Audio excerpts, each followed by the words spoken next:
La pantalla está compartida. ¿Me confirman la visualización de ella, por favor? Sí se ve, doctora. Gracias.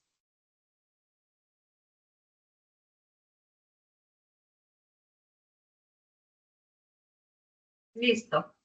Buenas tardes nuevamente. Hoy día tenemos el desarrollo en relación qué es la especialidad de patología clínica, ¿no? Entonces, ¿qué entendemos por esta especialidad? Bueno, es una especialidad médica más, donde aplica la tecnología y los recursos del laboratorio clínico como banco de sangre. ¿Para qué, no? Justamente para apoyar, porque son un tema de apoyo, más no es un tema de que nos tenga que dar el diagnóstico, porque el diagnóstico es clínico, ¿no? Entonces, para apoyar el diagnóstico, pronóstico, control, seguimiento de los diferentes problemas de salud. Englobo eso es patología clínica, ¿no? ¿Cuál es la labor del patólogo clínico en este rubro, en esta especialidad? Patólogo clínico está involucrado más que todo en los aspectos intelectuales del proceso diagnóstico y del uso del laboratorio y en menor grado en los aspectos técnicos y manuales. Se estima que el 70% de las decisiones médicas están basadas en los resultados del laboratorio. Porque acabamos de decir, ¿no?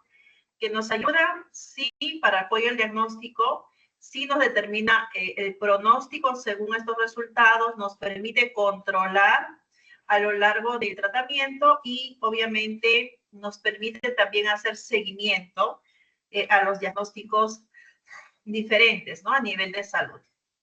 Por ende, los laboratorios modernos requieren de planeamientos estratégicos, requieren de mercadeo, administración de recursos humanos, encargados del control de la calidad, que lo vamos a ver en lo largo de este y el siguiente tema. ¿En qué está compuesto esta especialidad?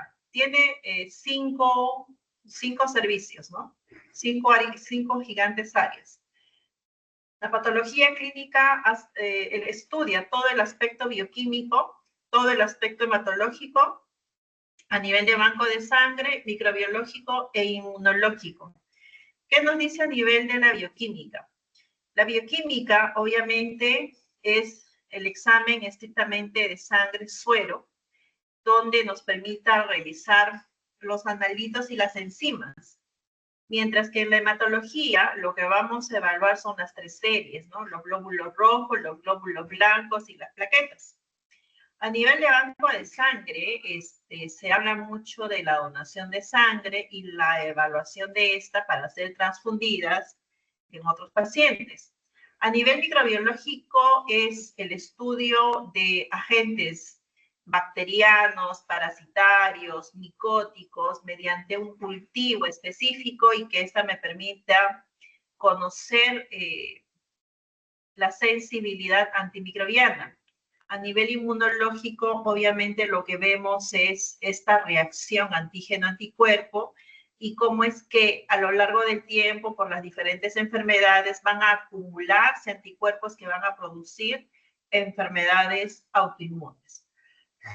Bien, entonces, la función del patólogo va a la cabeza, donde definitivamente hay un campo administrativo inmenso, porque tiene que ver, como bien lo había mencionado, con un contexto a nivel de gestión, donde se tenga que ver mercadeo, recursos humanos, recursos a nivel de equipos, etcétera, y que esta esté enfocada en la atención del paciente y también a nivel de docencia.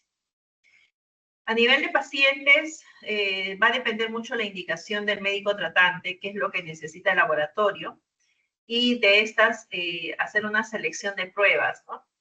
Y la atención de este paciente tiene que ver mucho hoy en día con la tecnología, que es de punta, porque estamos hablando inclusive de que ya se cuenta con biología molecular, y la interpretación de la misma, ¿no? Todo lo que se examina a todo nivel tiene que tener una interpretación.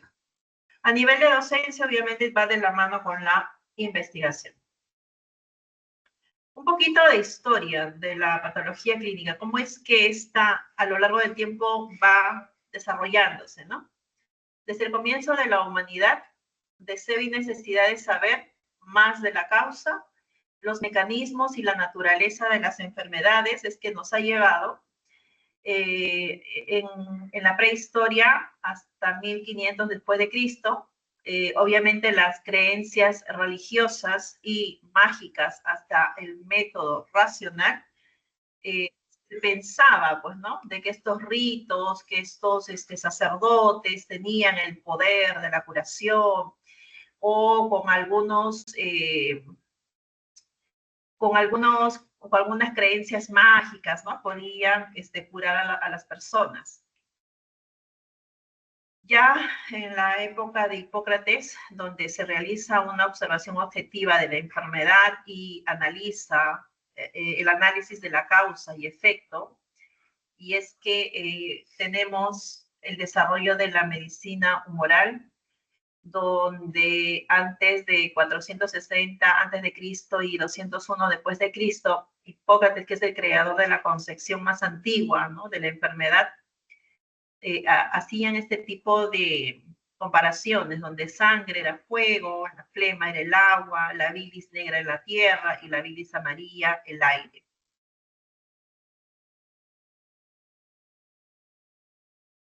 Hablamos de la época orgánica, en 1450 hasta 1600, donde ya la anatomía patológica tiene sus orígenes en el Renacimiento europeo. Andreas Vesalius, quien en 1543 publica, ¿no?, su libro de la fábrica del cuerpo humano, obra que destruye numerosos conceptos galénicos erróneos, al demostrar que sus observaciones no correspondían al cuerpo humano por estar realizados sobre animales. Entonces, se van dando estos datos, estudios de investigación, en la época ya celular, con Rudolf Virchow en 1821 hasta 1902, se hablan sobre las bases modernas de la patología microscópica. Se encuentran enuncios el principio básico de la biología, donde las células son la unidad de la vida, los tejidos y los órganos están compuestos por células, las células son nutridas por los vasos sanguíneos, las células son la unidad de la enfermedad, las células poseen la propiedad de irritación mientras están vivas, y las alteraciones funcionales producen fatiga y agotamiento, trastornos nutricionales y formativos. También nos dice Garrod sobre el error congénito del metabolismo, Bidley y Tatum sobre el gen, que es igual a la enzima, esta es igual a la reacción, Peters sobre la lesión bioquímica, Pauling sobre la enfermedad molecular, Waxock y Crick, el doble hélice del DNA, Ochoa y Conver, los trabajos del DNA y RNA, Jacob, Lyubov y Manov describen al RNA mensajero, y llegamos a la etapa de la subcelular y molecular, donde obviamente entramos a un contexto ya genético. Y estamos hablando a partir de 1821, ¿no? En la época ultraestructural, ya en el siglo XX, la aplicación de los nuevos métodos de investigación. Hoy en día ya aplicamos lo que es la citometría de flujo, donde tenemos la cuantificación unicelular por el haz de luz, donde podemos determinar, según las coloraciones, no solamente la complejidad, sino también el tamaño de la celularidad.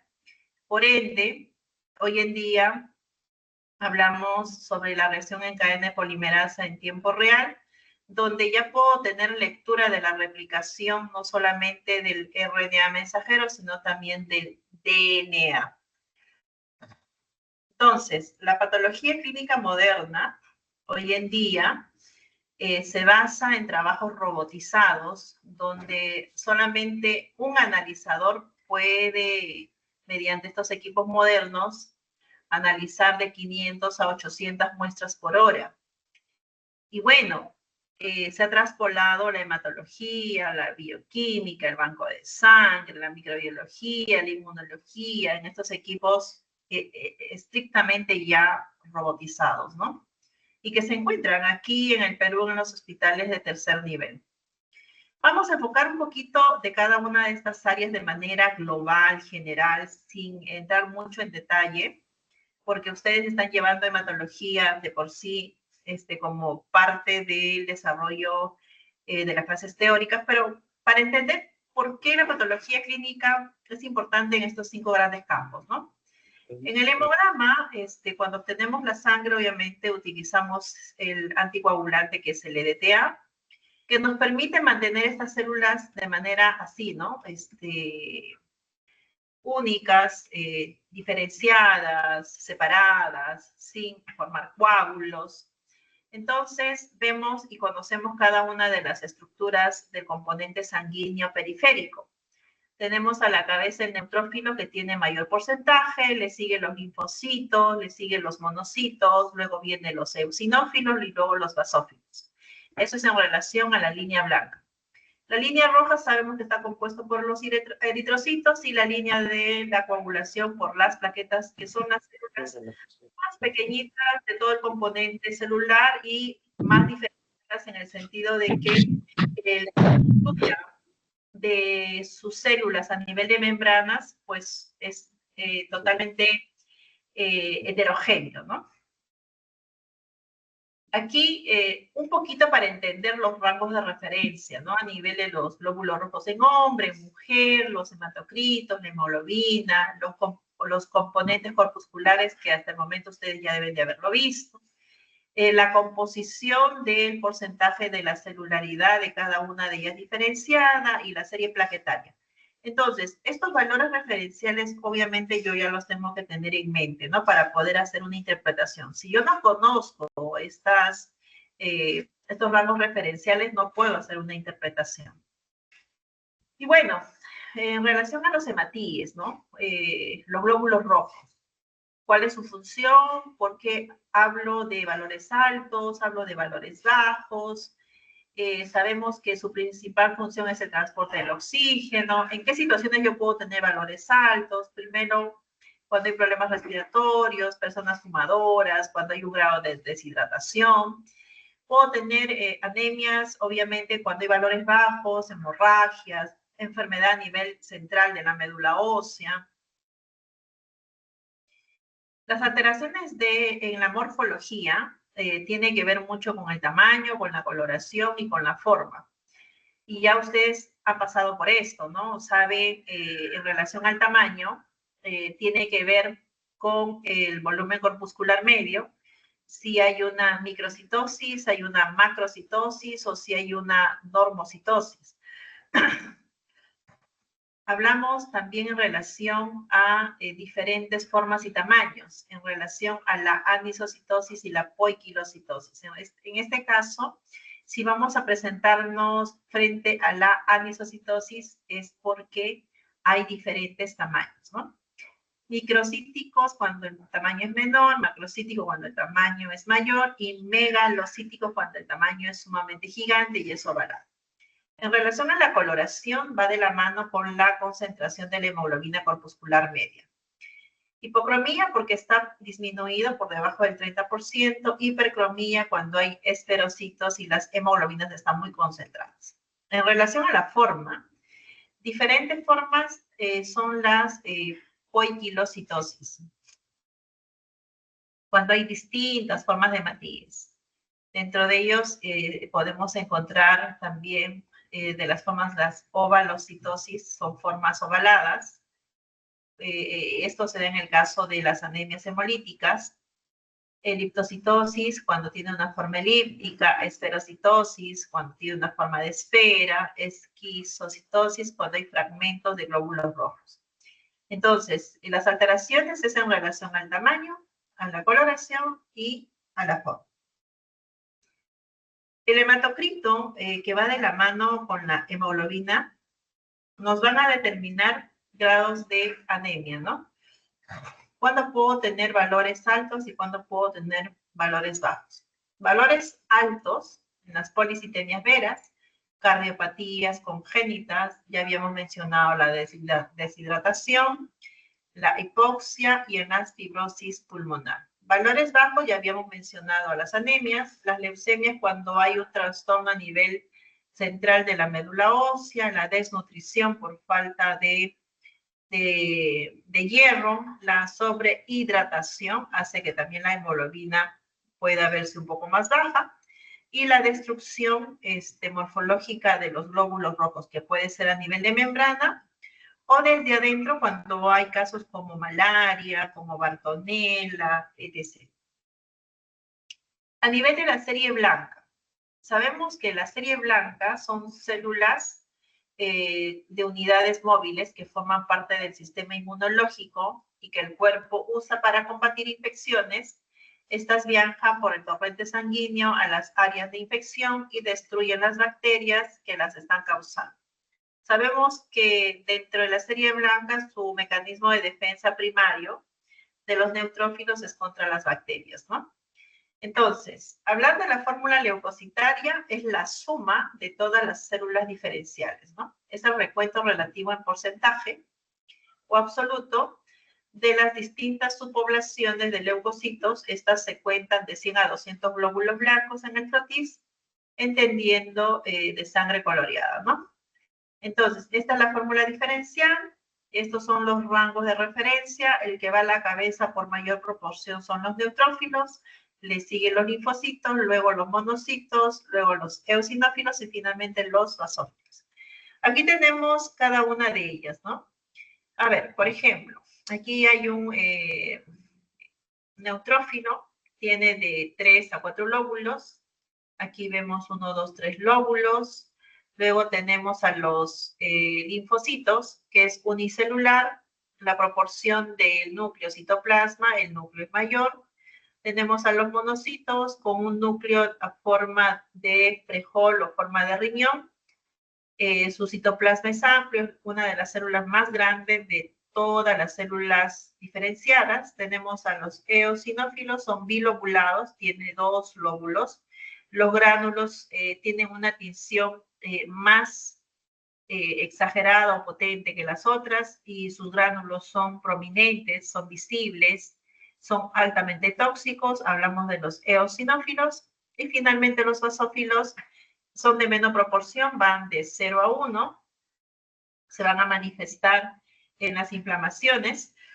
Vemos los gránulos que son los más grandes a diferencia de todos y son muy prominentes, tanto así que no diferencio al núcleo. De todas las células diferenciales, la única que no tiene gránulos en el citoplasma es el linfocito. Y tiene una razón de ser, ¿no? En la hematopoiesis hay 2 células hijas, la línea mieloide y la línea linfoide. De la línea linfoide solo se desprenden los linfocitos que carecen de gránulos, mientras que de la línea mieloide se desprenden todas las demás células que están en este grupo de aquí abajo y la línea mieloide se caracteriza por tener granulaciones en su citoplasma. Y eso es muy importante cuando hay que interpretar neoplasias, ¿no? Cuando quiero diferenciar si estoy frente a una leucemia linfoide o si estoy frente a una leucemia mieloide.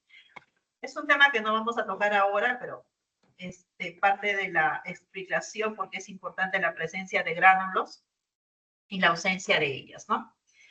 En globo, si yo tengo la alteración de los leucocitos, vamos a encontrar leucocitos elevados en infecciones bacterianas, en infecciones por hongos o parásitos, en infecciones crónicas como bronquitis, colitis, artritis, en enfermedades metabólicas, como un ataque de gota, cólicos de embarazo, tumores, alergias. ¿Cuándo es que encuentro leucopenias o leucocitos disminuidos? En infecciones víricas crónicas o agudas, gripe, sarampión, rubiola. También en infecciones bacterianas, malaria, sepsis, enfermedades autoinmunes, etc. Entonces, aquí estamos frente a una leucocitosis y aquí estamos frente a una leucopenia. Si hablamos ya por cada célula, en este caso el neutrófilo, los neutrófilos habíamos dicho son los primeros que aparecen en infecciones bacterianas, es decir, es el que se activa como primer mecanismo de defensa frente a las bacterias. Los neutrófilos fagocitan y destruyen bacterias mediante el contenido de sus diversos gránulos, ¿no? Entonces habíamos dicho que estos gránulos que están presentes en su citoplasma. Aquí es un neutrófilo de 4 lóbulos, 1, 2, 3, 4. También eso es importante conocer, porque si tiene más de 4 lóbulos, póngase 5, 6, 7, 8, estaríamos frente a una hipersegmentación que nos estaría haciendo sospechar en una anemia megaloblástica. Entonces, es importante conocer, interpretar la morfología de estas células definitivamente, ¿no? Si nos enfocamos solamente en los neutrófilos, vamos a ver una neutrofilia versus una neutropenia. ¿En qué situaciones yo puedo tener neutrofilia? Definitivamente en infecciones causadas primariamente por bacterias, puede estar por hongos, virus o parásitos. En casos de intoxicaciones, en caso de gota, pérdida abundante de sangre tras una operación, cortisona, litio, adrenalina, presencia de hormonas como los anticonceptivos, tumores. Entonces, en todas estas situaciones yo puedo tener una neutrofilia. En caso de una neutropenia, hablaríamos de infecciones bacterianas como el tifus, la tuberculosis, infecciones víricas como la gripe, papera, sarampión, varicela, malaria, enfermedades autoinmunes, lesión de la médula ósea, etc. Claro, la evaluación de si estoy frente a una neutrofilia o una neutropenia es en relación al contexto clínico, ¿no? En suma. Los linfocitos, habíamos hablado mucho de ellos en la inmunología, por ende, su función principal es la encargada de la inmunidad específica o adquirida. La principal es la producción de anticuerpos, habíamos hablado de todos los anticuerpos existentes, inmunoglobulina A, G, M, D, E. Por tanto, ¿no? Relacionados con la inmunidad tumoral, también participan en la neutralización de los antígenos y marcajes de células. Tenemos valores absolutos, su valor de referencia, y en lo que es porcentaje va de 20 a 40%. Entonces, en un adulto con una media de 4.000 y en un lactante con una media de 7.000. Cuando decimos que hay linfopenia leve, moderada o severa, en relación a la cuantificación en valores absolutos, ¿no? Entonces, si me dicen que su valor de referencia en valor absoluto va de 1.500 a 4.000, por debajo de 1.500 va de 1.400 a 1.000, leve, una linfopenia leve, una linfopenia moderada de 500 a 1.000 y severa por debajo de 500. En relación a los valores absolutos. Aquí tengo el eosinófilo, ¿no? Que responde a todos los componentes alergénicos. Habíamos dicho que era bilobulado. Miren la cantidad de gránulos que tiene en su citoplasma. Llega a tomar este color medio anaranjado. Es sumamente tóxico. Solo podemos encontrarlo del 100% de 1 a 4%. Van a aparecer, obviamente, cuando hay una acción antiparasitaria, modulación de la actividad de hipersensibilidad y, obviamente, alergias, ¿no? Esta se activa, se multiplica cuando tenemos un contexto alérgico.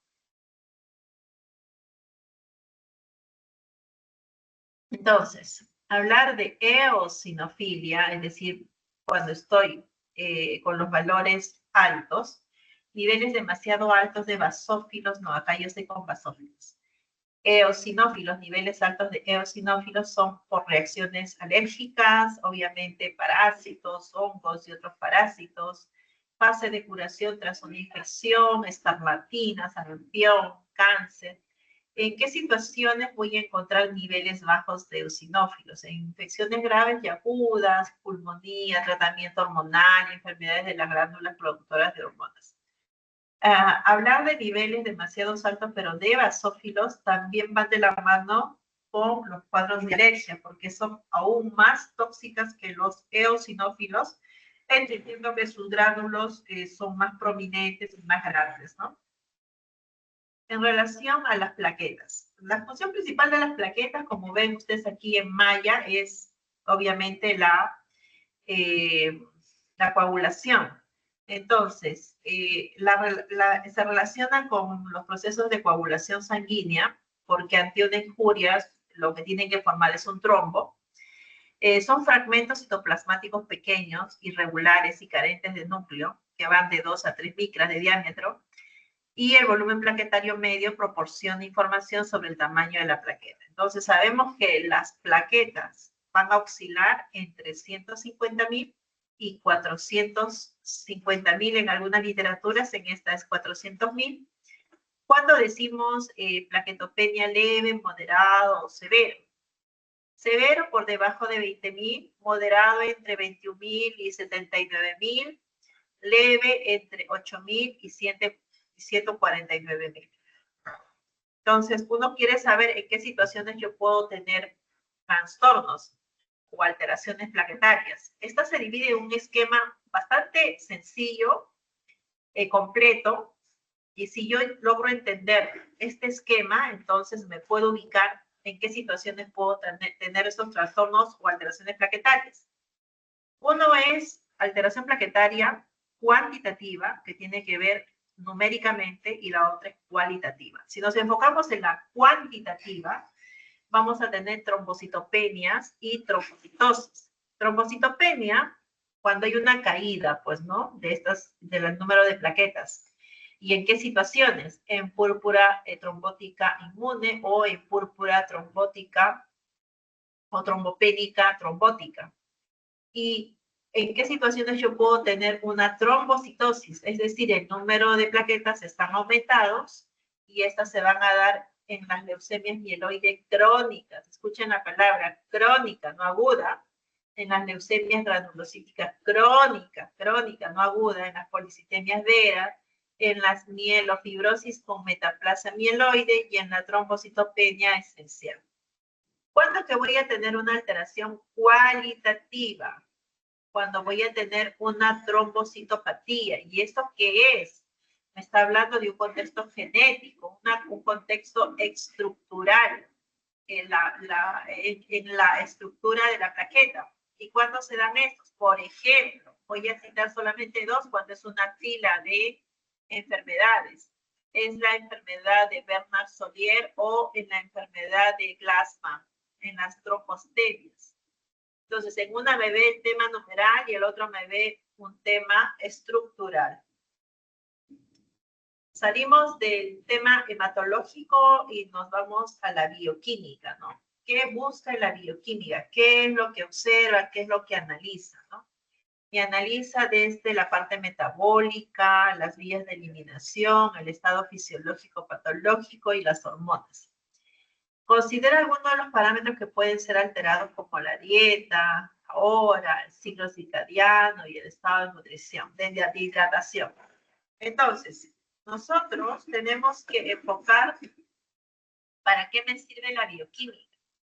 Se sabe que la dieta tiene que ver, por ejemplo, con la hiperlipidemia, con la diabetes, con todo lo que tenga que estar relacionado directamente proporcional a la dieta, ¿no? La hora, si es mañana, tarde, noche, entre comidas, cómo es que yo respeto este horario alimentario, cuánto esta puede alterar mi componente bioquímico. El ritmo circadiano, es decir, el día para la actividad física y en la noche para el reposo. Pero las personas que trabajan inverso, ¿no? Es decir, trabajan por la noche, duermen por el día, rompen, ¿no? Este ciclo circadiano, dando un trastorno de estos componentes bioquímicos. Y finalmente, en estado de hidratación, directamente por la función renal. Muchos dicen, ¿no? Tomo 1 litro de agua al día y suficiente. Mal, porque el cuerpo, el organismo humano está a base de agua. Entonces, la hidratación va desde que uno se levanta hasta que anochece de manera gradual y permanente para mantener las células equilibradas. Entonces, ¿qué son las bioquímicas sanguíneas? ¿No? Me dice que es un grupo de exámenes de sangre que suministra información acerca del metabolismo del cuerpo. El examen se denomina comúnmente análisis metabólico básico y es un grupo de 20 pruebas químicas realizadas en el suero sanguíneo. Entonces, la bioquímica sanguínea me va a decir cómo está la función hepática, cómo está la función renal y en relación a ellos los iones. En la función hepática, ¿qué enzimas se van a producir? las dos transaminasas, ¿no? La TGP y la TGO. ¿Y cuáles son, no? La alanintransferasa y el aspartato, ¿no? También tenemos a la gamma-glutamiltranspeptidasa, que es otra enzima, tenemos a la albúmina, que es una proteína, la fosfatasa alcalina, que es otra enzima. A nivel de la función renal conocemos dos componentes, ¿no? La urea y la creatinina, y en relación a ella tenemos el MUC. Los iones, obviamente, los electrolitos, hablamos del potasio, del cloro, del sodio, magnesio y calcio. Hablar de valores limitados. Estas pueden darse por varias situaciones. Una de ellas pueden ser las técnicas disponibles, la precisión de la prueba, la frecuencia con que se deben de realizar, la capacidad de recuperación del órgano, capacidad del clínico para interpretar los resultados y el estadio de la enfermedad. Entonces uno tiene criterio y empieza a solicitar de acuerdo al estado actual del paciente. Por ejemplo, mencionar a la diabetes, ¿no? ¿En qué situaciones yo interpreto y digo, esto es una diabetes? La diabetes se va a catalogar en la glucosa basal cuando este esté igual o mayor a 126 miligramos decilitros. Ahí podré decir, a partir de este punto para adelante, tiene diabetes.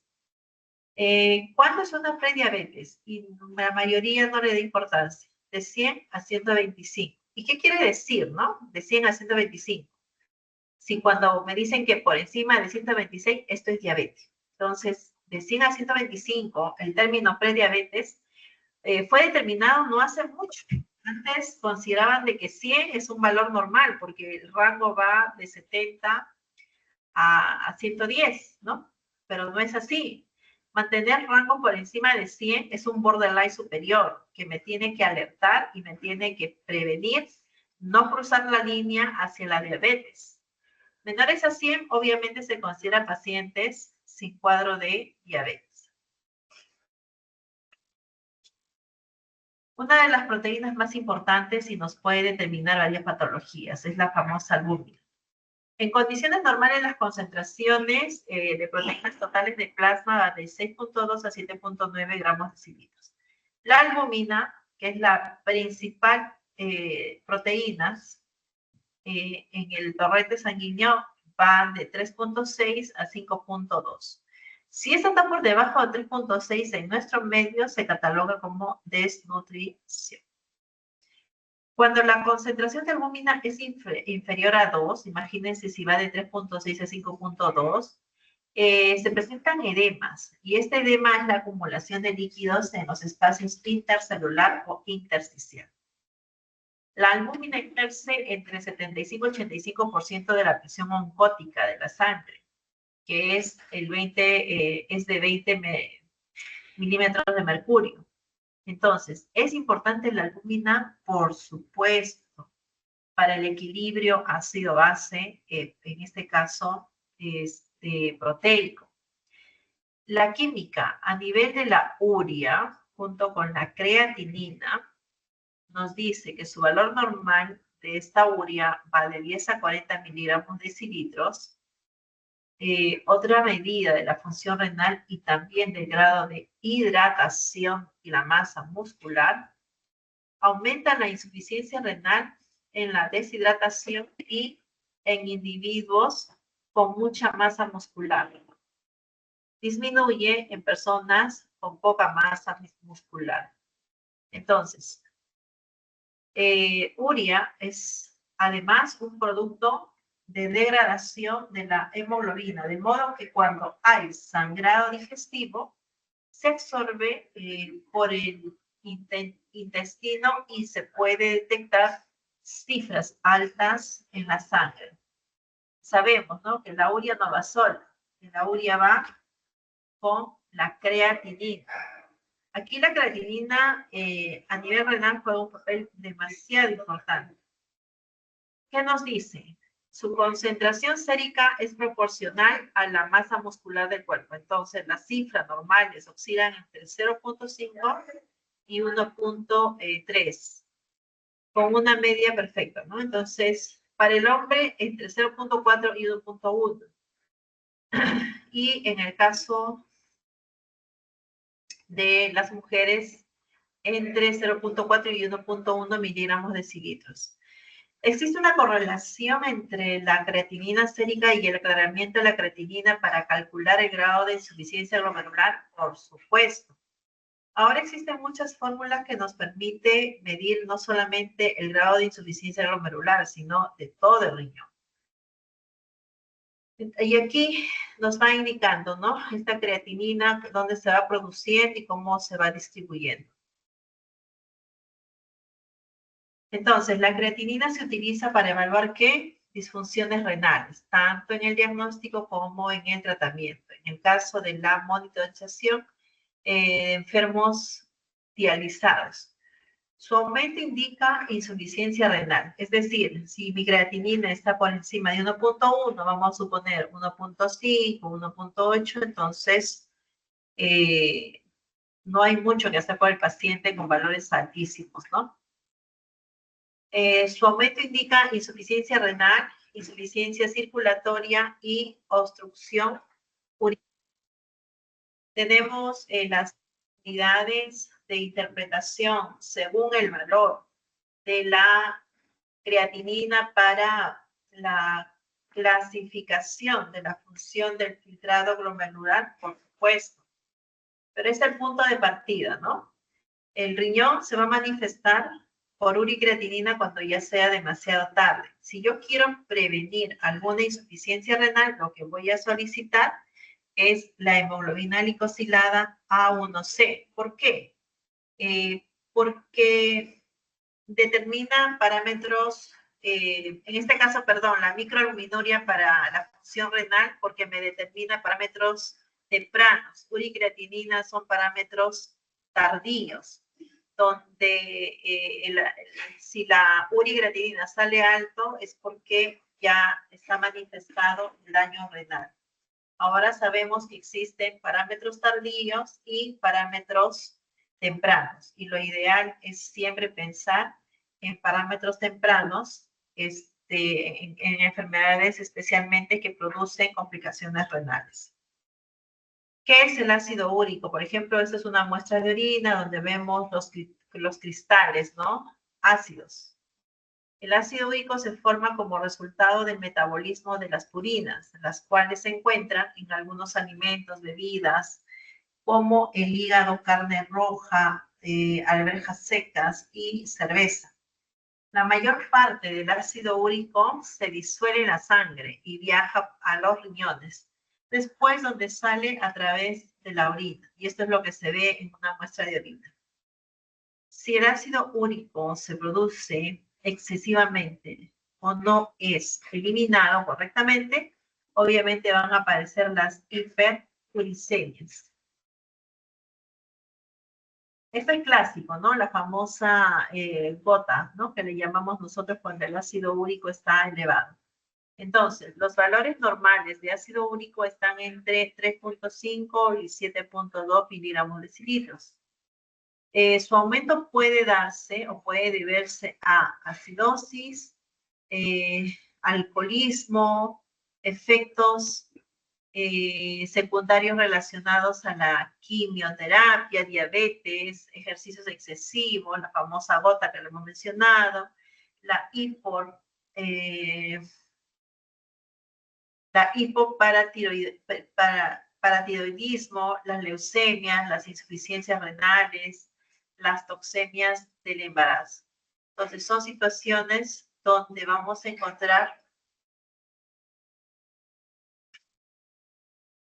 Ojo que los ejercicios excesivos también pueden hacer que se produzca gran cantidad de ácido úrico. Su disminución puede darse en síndromes de Fanconi, cuando hay una dieta baja en purinas, cuando tenemos un síndrome de secreción inadecuada de hormonas antidiuréticas. También está la enfermedad de Wilson. En relación a la bilirrubina, como parte de las enzimas que vamos a tocar hoy día, ¿no? La cifra media va de 0.5, pero los valores dependen y variar desde 0.2 hasta 1.2. La bilirrubina soluble en agua, que reacciona directa y rápidamente con el diazo reactivo, es la bilirrubina conjugada con el ácido glucurónico. Entonces, la bilirrubina no conjugada o indirecta, que está unida a la albúmina, es soluble en agua y reacciona tardíamente o en presencia de alcohol. Esta última es la que predomina en el suero en condiciones normales de 0.05 a 0.4 miligramos decilitros, ¿no?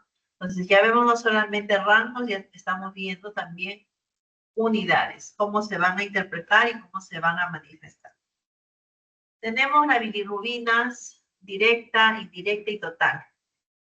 La directa hasta 0.3 en miligramos decilitros, la indirecta de 0.1 a 1, la total de 10 a 12.0, en este caso la total. Vemos ahí los estándares a nivel de la directa, hasta 0.3 es prácticamente no encontrar. Y cuando vemos a una persona amarillenta, con los ojos amarillentos, es donde podemos determinar cómo aquí se ve el paciente, ¿no? Ictérico. Cuanto mayor número de bilirrubina, mayor será la expresión clínica de la presencia de esta bilirrubina. Hablar de lípidos es todo un campo inmenso, ¿no? Hablar de lípidos, porque está subdivididos en colesterol, triglicéridos, HDL, LDL. ¿Qué nos dice? Los lípidos son moléculas insolubles en agua. Son un grupo complejo y diverso que está obviamente formado por las grasas propiamente dichas, entre las cuales estarían los triglicéridos y los ácidos grasos. También aparte está el colesterol, aparte está los fosfoglicéridos y finalmente también no solamente los fosfoglicéricos, también los esfingolípidos. Si vemos en la imagen, tenemos al lípido saponificable, donde el glicerol y el ácido graso cumplen su rol, ¿no? Hablamos de monoaglicéridos cuando hay un glicerol más 2 ácidos grasos, y aglicéridos cuando hay un glicerol y 2 ácidos grasos, y finalmente el triglicérido de un acerrol y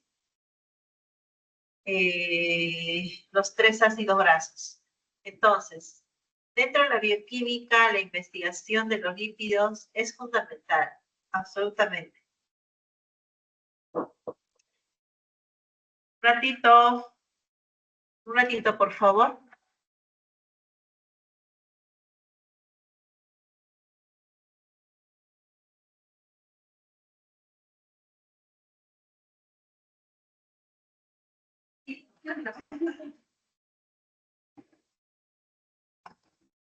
A nivel de los triglicéridos, después del colesterol, también es una grasa importante, ¿no? ¿Qué nos dice en relación a los triglicéridos? Son compuestos formados por la esterificación de la glicerina con 3 ácidos grasos. Su origen se da lo que proceden de la absorción intestinal de las grasas digeridas, que es el exógeno, y aquellos que son sintetizados por el hígado, el endógeno. En el tubo digestivo, los enlaces tipo éster de los triglicéridos se rompen por acción de las lipasas, especialmente la pancreática, dando origen a los ácidos grasos y el glicerol. Tenemos aquí, ¿no? Los triglicéridos sabemos que es óptimo cuando está por debajo de 150. Límite cuando va de 150 a 199. Alto de 200 a 490. Muy alta por encima de 500. Ahora, esta interpretación sirve mucho a los cardiólogos para la toma de decisión de uso de los ¿cómo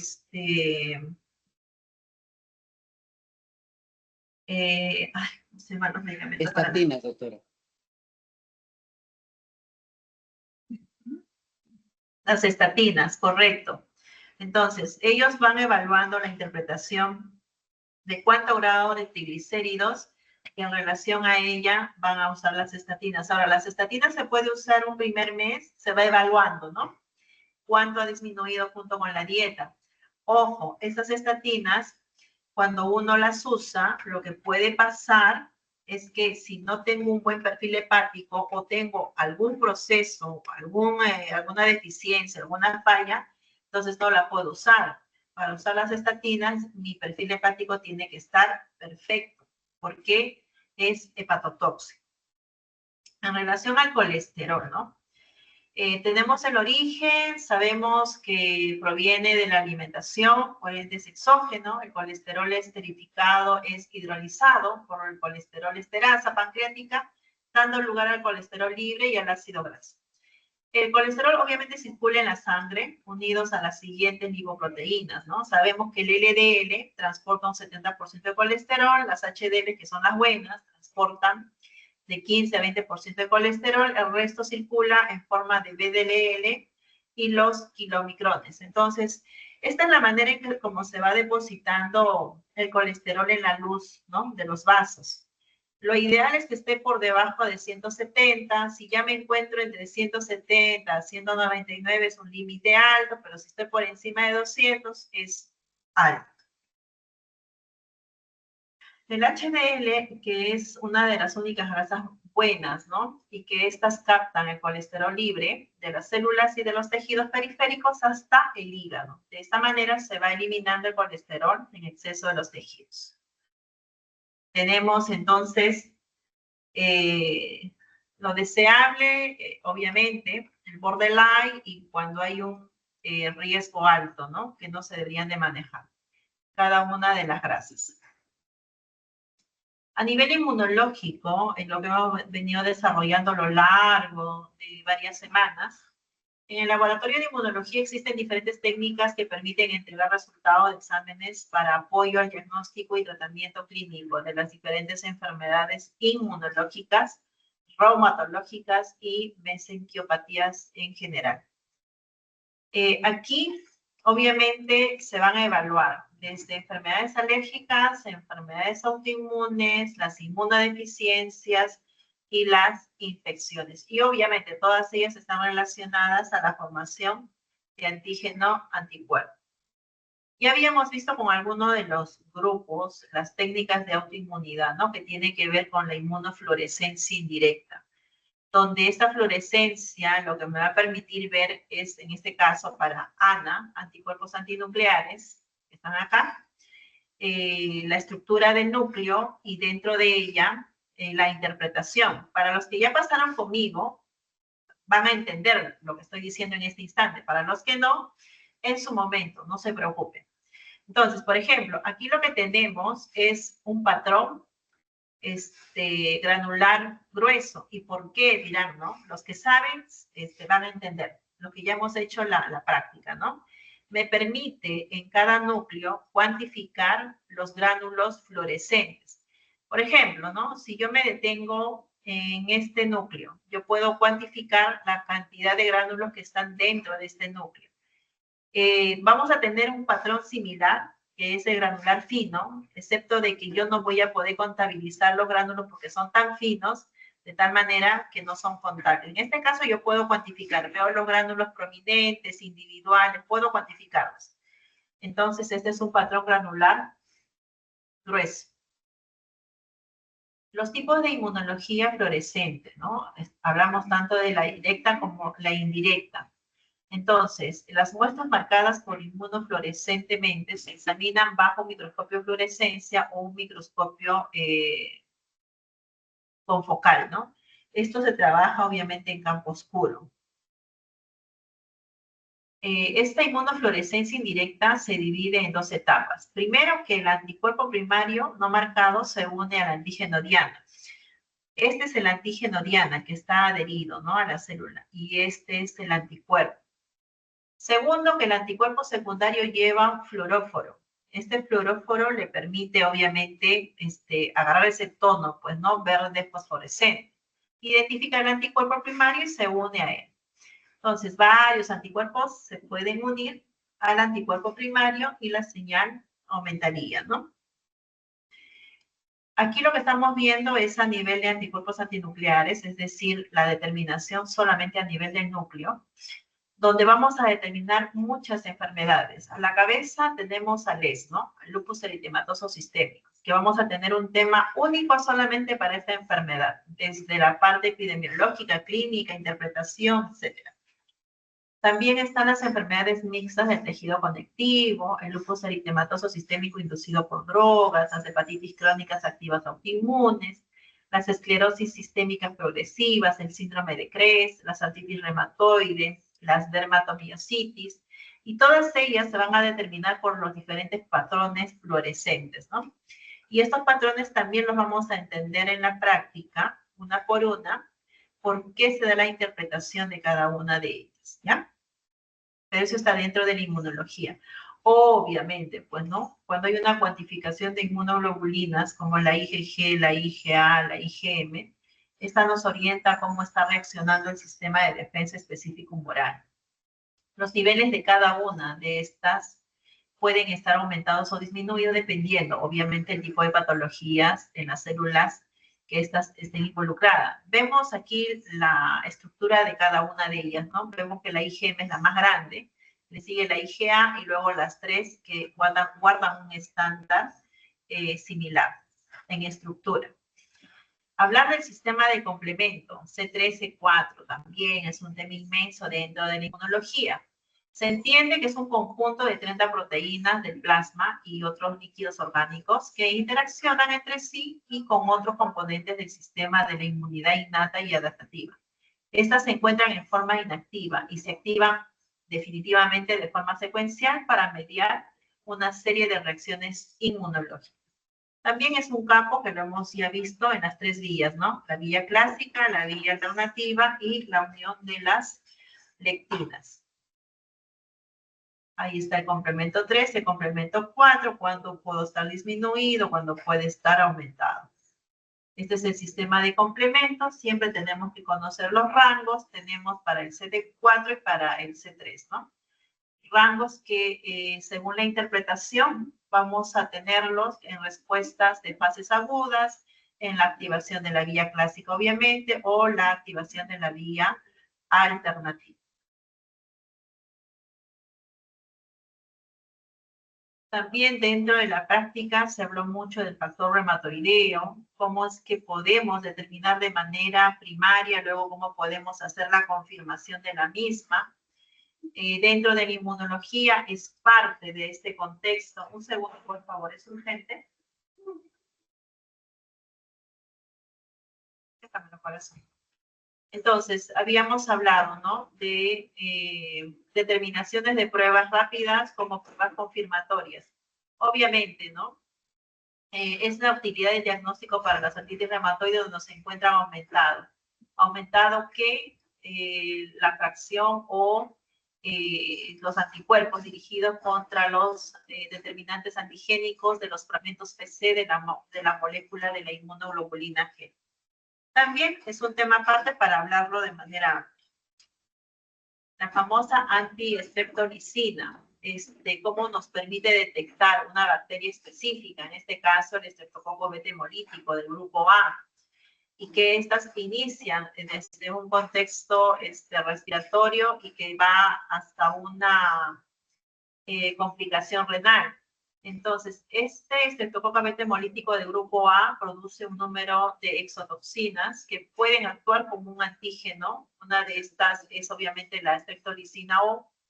Es una infección estreptocócica reciente a la antiestreptolicina O. Se halla elevada en un 80% de los casos. Su determinación es importante en pacientes con fiebre reumática o glomerulonefritis, ¿no? Porque va hasta este punto, ¿no? Del daño a nivel glomerular renal. Esto es para la sífilis. En el caso de sífilis secundaria, tenemos parámetros que son inespecíficos no treponémicos como RPR o BDRL, hasta los específicos que son las confirmatorias. En primera instancia, el FTA absorbido, que es por inmunofluorescencia. También los tenemos por ELISA o pruebas rápidas. Técnicas treponémicas con FTA absorbido, también por fluorescencia, ¿no? Es el método de referencia para la detección de anticuerpos. muestra de suero inactivado a 56%, o en este caso 56 grados centígrados, en baño termorregulador por 30 minutos. Entonces, aquí, por ejemplo, estamos hallando a los treponemas, ¿no? Esto es específico, es por inmunofluorescencia y es, obviamente, el método de elección confirmatorio para sífilis. El punto final de la patología clínica va de la mano con la biología molecular, ¿no?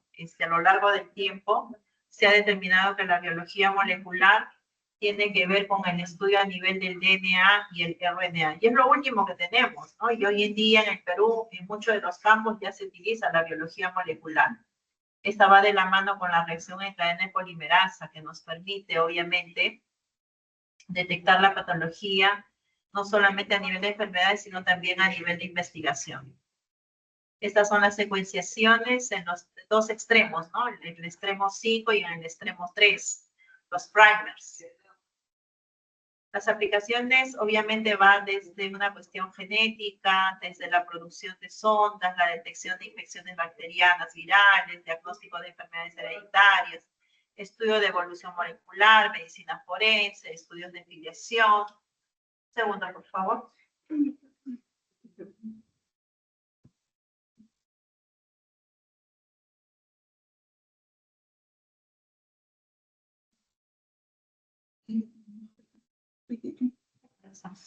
Disculpa, corazón. Bueno, suficiente. Ya, está bien.